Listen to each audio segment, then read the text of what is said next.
Let's be honest, there is nothing natural about me, especially tonight. I'm wearing so damn much rubber under this thing, I could be my own bungee cord.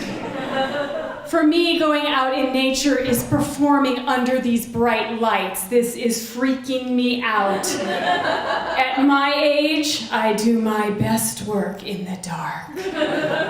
Baby, get my good side. Bear with me, my asthma is bad tonight, my allergies are lousy, so if I pause, I have not forgotten what I'm going to say despite the drink in my hand. I just need to breathe because this damn thing is constricting my lungs. The title of my story is Creamed Corn, and how the jolly green giant is my sworn enemy for life.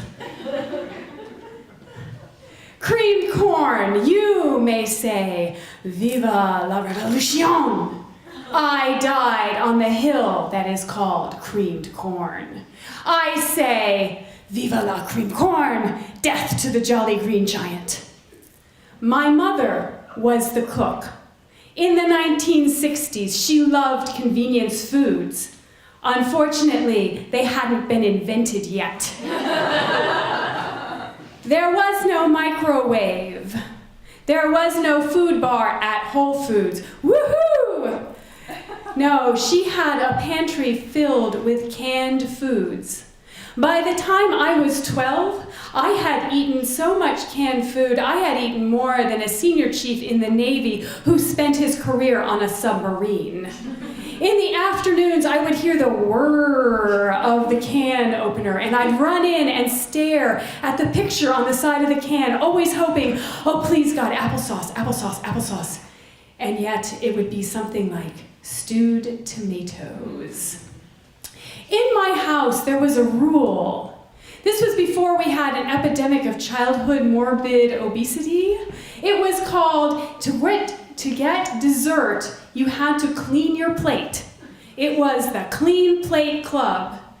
I would sell my soul for 4 Oreos. My sister stood on her principles. And so in the evening, as my mother was trying to load her plate with stewed tomatoes, she would hover over it like a prisoner in Alcatraz. And I swear she would have stabbed Mom with a fork if she could have. And of course, the standoff would end the same way it always did. She would put herself in timeout. Unbeknownst to my mother, my sister had such excellent self-control that she could make her Halloween candy last to Christmas, the Christmas candy last to Valentine's, the Valentine's Day candy last until Easter. She didn't care. She was swimming in candy. And I wasn't going to turn her in because she was selling it to me. I took the opposite approach. I was not going to be broken. Stewed tomatoes, bring it on. Okra, I'll have 2 portions.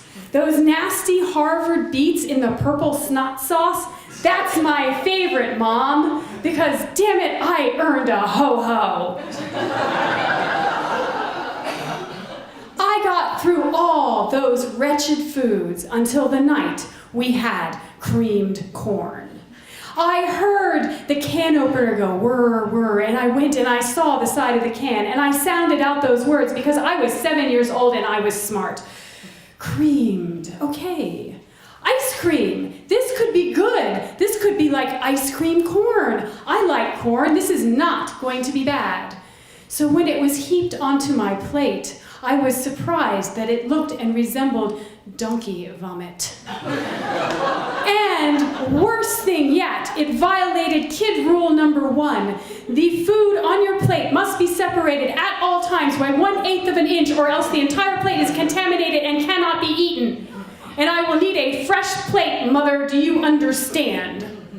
So as I'm watching this vomit creep across my plate, I'm beginning to panic, and I'm building dams and edifices and anything I can to keep it from encroaching and poisoning the rest of my plate.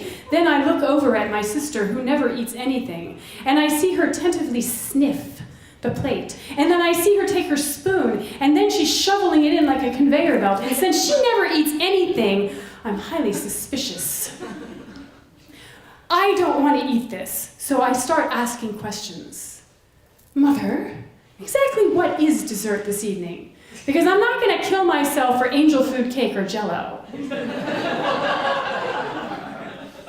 Dear, Twinkies from the day-old bakery store. Do you remember the day-old bakery store? That was as good as it got in my house. Twinkies, damn, I'm gonna eat this if it kills me. And I remember my sister had a method. I'd watched her many times, although I had not done this myself. She had this thing, it was sort of like yoga and gymnastics and Zen all mushed into one. She had this thing where she could breathe in and breathe out and hyperventilate to the point where she could hold her breath. And if she took her spoon and she took the offending food and she threw it far enough back in her throat, holding her breath and chasing it with 8 ounces of Kool-Aid, then, under the best circumstances, it never touched the part of her mouth that could taste. Many times I had observed her doing this method, although I had never tried it myself. And I looked at her and I started to breathe in and out the way she did. And she got this look on her face. It was a diabolical look, and I should have, in retrospect, ceased and desist at that moment. She got that look that said, oh, she's in trouble. But I went forward because I wanted that Twinkie. Even if it was day old, even if it was rock hard, I wanted that Twinkie. So I leaned over my plate, and I took many, many deep breaths, and I had one hand on my Kool-Aid and one hand on the spoon, and I threw that cream of corn back in my plate. I had 2 lungs full of air, and I had 8 ounces of Kool-Aid all in my mouth at once, holding my breath. And that's when my sister looked at me, and she slapped me on the back like Venus Williams winding up on a forehand. And it was a geyser. Kool-Aid and bits of corn were flying across the kitchen. They were hitting the table. They were hitting my mother. They were hitting the wall behind my mother. And I was appalled. And my sister had a look of, ha ha ha ha ha, and my mother's face just kept getting bigger and bigger and bigger till all I saw were teeth.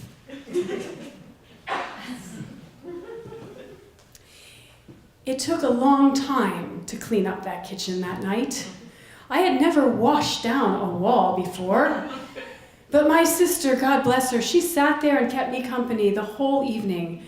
She ate all of my Ho-Hos and Twinkies and her Twinkies, and she even licked her fingers as she stared at me in my shame. So, for the rest of my life, I hate that jolly green giant. Have you noticed he wears a dress?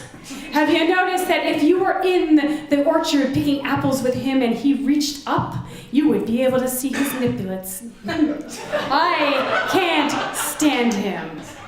Thank you.